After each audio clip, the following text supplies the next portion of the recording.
Bem-vindos ao podcast 1844, um espaço onde histórias, reflexões e entrevistas ganham profundidade. Aqui, cada episódio traz análise, contexto e narrativas que vão além do superficial. Aperte os fones, o podcast 1844 está no ar. Falando ainda dos cinzas, tem lá para as tantas num parágrafo um texto seu que eu fiquei algum tempo refletindo, pensando, sabe? Os poetas e os profetas realmente veem com a luz de Deus. Eu acredito nisso que Abdu'l-Bahá falou para Khalil Gibran em abril de 1912, faz muito tempo, né? E todo escritor pode não fazer poesia como poesia, mas a poesia é esse leitmotiv, a criação de algo, é sempre algo poético, né? E você escreveu, mas as palavras parecem esperar a morte e o esquecimento, permanecem soterradas, petrificadas, em estado latente, para depois, em lenta combustão, acenderem em nós o desejo de contar passagens que o tempo dissipou. É um trecho que, às vezes, quando eu estou querendo me inspirar para abrir uma nova página, eu estou praticamente a concluir há 2 semanas, finalmente, aleluias, uma trilogia chamada Uma Varanda sobre o Rio da Memória, que são 3 livros de minhas memórias e tal, mas esse trecho seu do Cinzas do Norte me inspirou em muitos momentos, mas as palavras parecem esperar a morte e o esquecimento, permanecem soterradas, petrificadas, em estado latente, para depois, em lenta combustão, acenderem em nós o desejo de contar passagens que o tempo dissipou. É incrível isso. Como é que essa ideia, Milton, de palavras latentes, quer dizer, estão ali pulsantes, influencia o seu processo criativo ou a estrutura narrativa de seus romances? Essa ideia muito feliz de palavras latentes.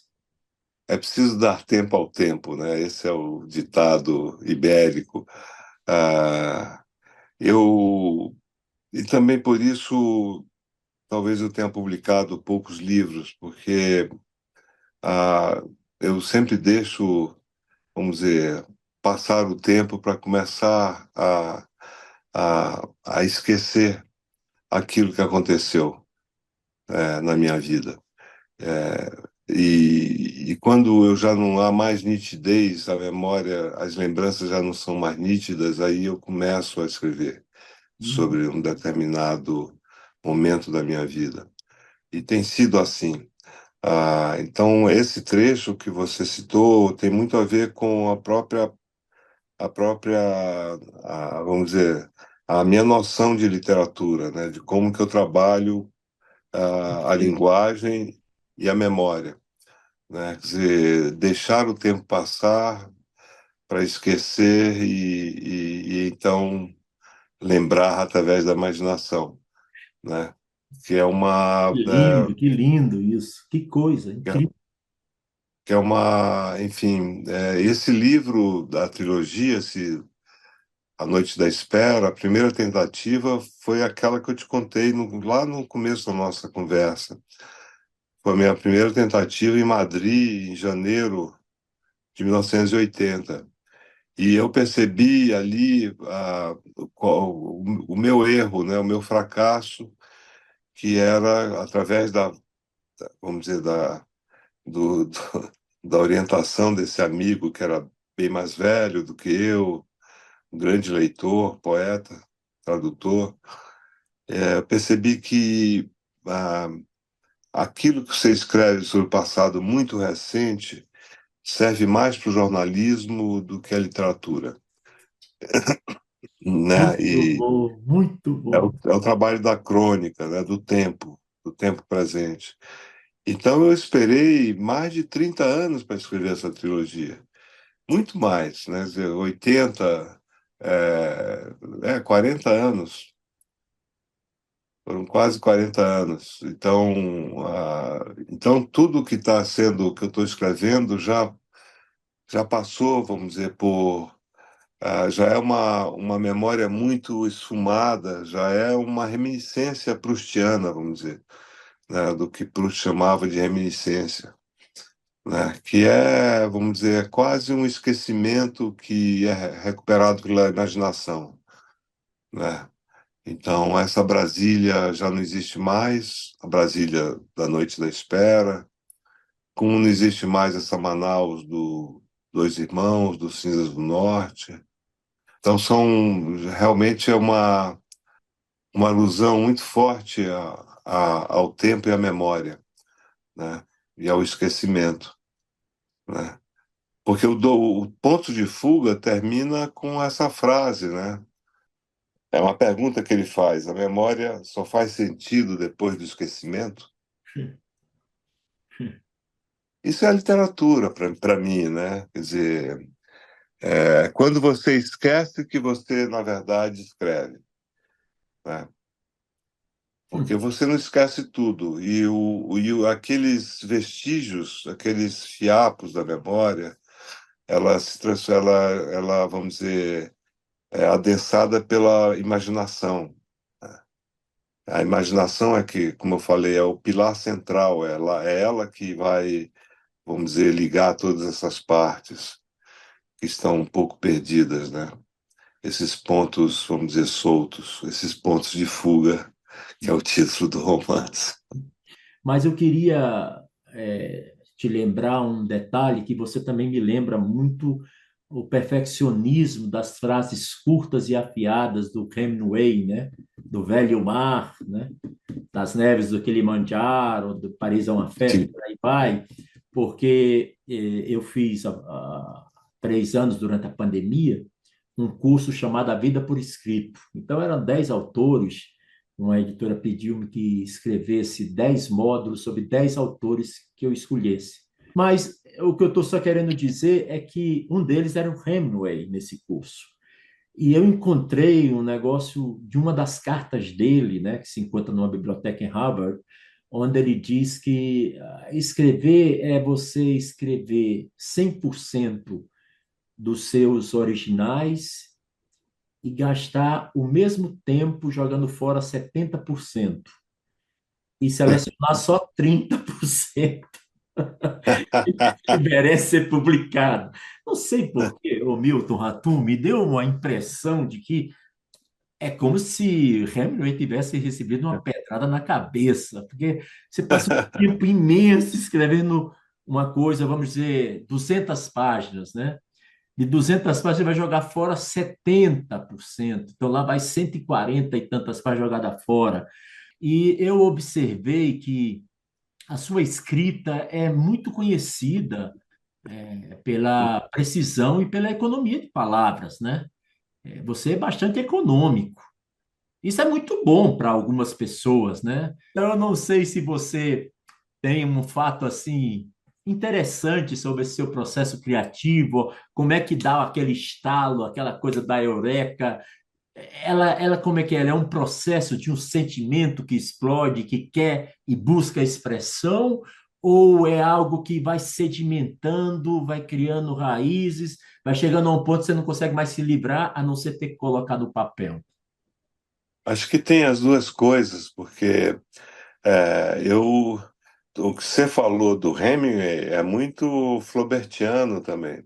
Hum. O Flaubert, o último livro dele em vida chama Três Contos, que é uma pequena obra-prima. Eu até tive o prazer de traduzir com um amigo Você meu. traduziu ele, o Eduardo Said, né? Mas Três Contos é uma beleza, é um livro lindo. São três contos magníficos, mas para escrever, é um livro de 100 páginas, Hum. mas para escrever esses três contos, ele escreveu nos manuscritos 1.200 páginas. Puxa, puxa, Então ele depurou tanto, foi um processo de depuração tão radical que muito sobraram radical. muito radical. Então, nesse sentido, eu sou, vamos dizer, é porque Floberiano. Flaubertiano e o Graciliano também era isso, né? Ele detestava até o pronome relativo, né? O que, por exemplo, ele odiava o que, a repetição do que, então ele pedia para o filho dele reler e cortar, ver quanto podia cortar. Saboroso ver isso. É. Agora há escritores hoje, é que o cinema também, o cinema audiovisual, eu acho que ele influenciou também, no sentido de você não precisa mais descrever tanto porque o cinema mostra tudo isso, né? Mostra o ambiente. Quer dizer, o Grande Sertão, há descrições poderosas, mas sempre, vamos dizer, em relação com o personagem, né? Quer dizer, não é uma descrição fortuita, gratuita, tem muito a ver com a cena mesmo, né? Com a situação, né? Com a situação.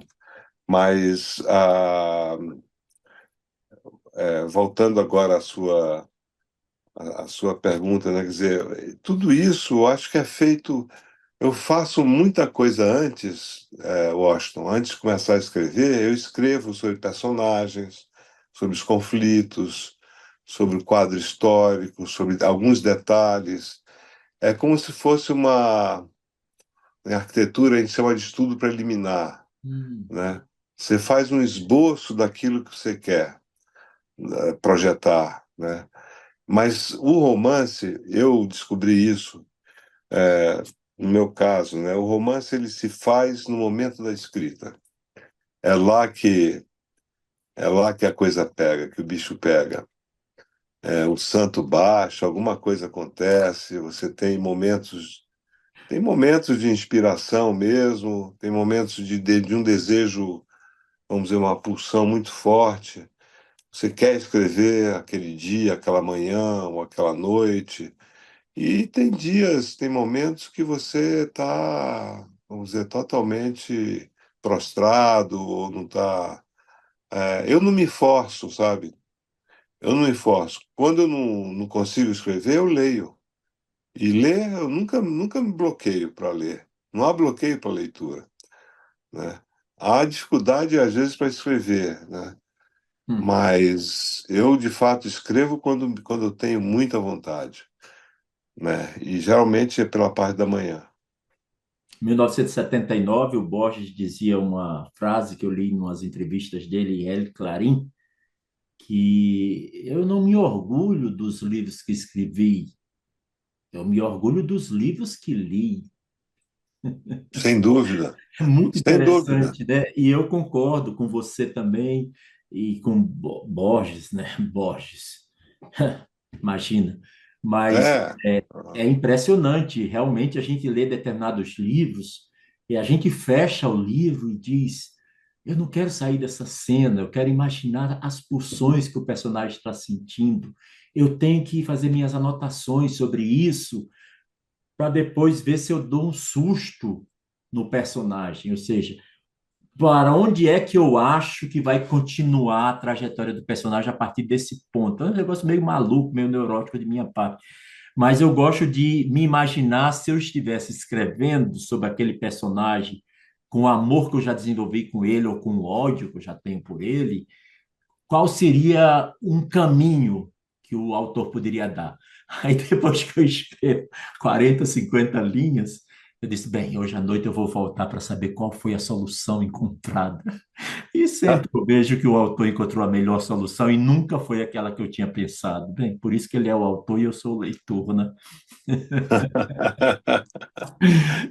Mas a trilogia O Lugar Mais Sombrio, que eu comecei a ler em Londres, no segundo livro, Ponto de Fuga, né? É, eu vejo que nesse segundo livro, que é quando o Martim agora vai estar voltando para São Paulo, então eu tive que imaginar todo o primeiro, estou procurando adquirir esse primeiro, vou procurar com mais devagar, para poder entender melhor o antes. No lugar mais sombrio, Milton Ratum, eu vejo que há uma mudança em relação a esses romances que são tão amigos meus, né? E o que foi que teria motivado, se é que eu estou correto nessa pergunta, como se fosse uma nova direção em sua escrita? Eu É, entendo esse ponto de fuga em relação ao Eldorado, Cinzas, Os Irmãos, é bastante diferente, né? eu acho que eu tive que é, é, mudar quer dizer, o modo de narrar, a estrutura mesmo mudou por causa ah, da forma. Ele não poderia ser um texto corrido como o dos outros romances. A própria ideia de fragmentação me norteou esse trabalho, quer dizer, foi o norte desse trabalho. Quer dizer, a ideia do fragmento, né? Porque a nossa vida era fragmentada durante meu tempo em Brasília, durante a ditadura, quer dizer, todo mundo tem a vida fragmentada. Ninguém tem uma vida absolutamente corrida, né? Começa às tal horas e há dispersão, há coisas, vamos dizer, há interrupções, né? Há quebras, mas a estrutura que quando você acha o modo de narrar, quando você pensa numa estrutura, você encontra o romance, mais ou menos o romance que você quer escrever, pela forma. E eu encontrei, eu tentei várias vezes por outros caminhos, fui por outros caminhos, não deu certo. Então, para falar desse grupo de jovens, dessa formação, desse romance de formação, eu optei pelas cartas, pelos diários, pelos fragmentos, então tudo isso pelas anotações. Então foi essa, vamos dizer, foi isso que deu forma à trilogia, aos dois volumes, porque o terceiro é bem diferente. O terceiro é completamente diferente dos dois primeiros, né? Porque é outro narrador, né? É outro narrador, não é o Martim e não são os amigos do Martim, né? Não são diários, não são. Pode até ser uma carta longa, né? Enorme, mas já é um texto, vamos dizer, muito diferente como estrutura desses dois volumes. Então, o que determinou foi a nossa própria vida mesmo, uma forma, vamos dizer, um cotidiano muito quebradiço, né? Você está numa escola e ela é invadida, você está numa universidade, as aulas param, há uma greve, há um não sei o quê, há invasão policial, há medo de invasão, há medo de delação, por exemplo. Isso era uma constante aqui, aí em Brasília, quando eu morava, estudava no CIEM. Você morava onde Então, aqui? no começo, eu morei na Asa Norte, que terminava na UNB. Porque ali é a cara da UNB mesmo. Terminava ali a Asa Norte, né? E eram prédios mais ou menos recentes, mas eram já prédios muito mal conservados, sabe? Era bem estranho aquilo. Eram paredes descascadas, com muitos buracos, não tinha grama. Brasília era muito diferente do que é hoje, muito, muito. Brasília era um canteiro de obras em 68. Você Ela tinha sabe que 8 a anos. Asa Norte é o único lugar, né, que nas 5, 6 últimas eleições, o eleitorado da Asa Norte é todo progressista e é de esquerda. E é cercado por todas as outras áreas, os lagos, a Asa Sul, tudo de centro-direita ou direita, extrema-direita, né? A Asa Norte, ela se notabiliza historicamente como sendo uma ilha de sanidade, sabe? E é um período onde você esteve aqui, né? A maneira como você coloca, Milton, é, é um imaginário palpável, sabe? É uma literatura que você consegue ver vestida de carne e osso, né? Não tem um centauro no jardim, com certeza não tem, porque cada um tem as armas que o talento lhe oferece, e cada um brilha com determinadas particularidades, né? Nesse sim, seu, eu fiquei muito impressionado pela riqueza dos personagens, a maneira como eles são criados, que, para mim, praticamente tudo que você falou, olha que eu me preparei lendo tantas entrevistas suas e procurei perguntar o que não achei que foi perguntado. Então, para mim, tem muito ineditismo, muita novidade, vai dar para esmiuçar sim. muita coisa. Então, eu queria, cumprindo a minha palavra, passando das 2 horas, pedir mil desculpas pelo excesso, mas é como se eu tivesse caminhado pelo deserto Não, 40 anos e lá na outra margem encontrei obrigado, meu autor preferido. Muito obrigado. obrigado, obrigado, querido. Talvez a sua característica também seja essa da generosidade também, né? Porque Não, quando você quando eu posso, atende, eu né? tenho prazer, eu gosto de conversar sobre literatura. Eu gosto. Eu adoro perguntar sobre literatura. Ô, Milton, Então, muito obrigado, viu?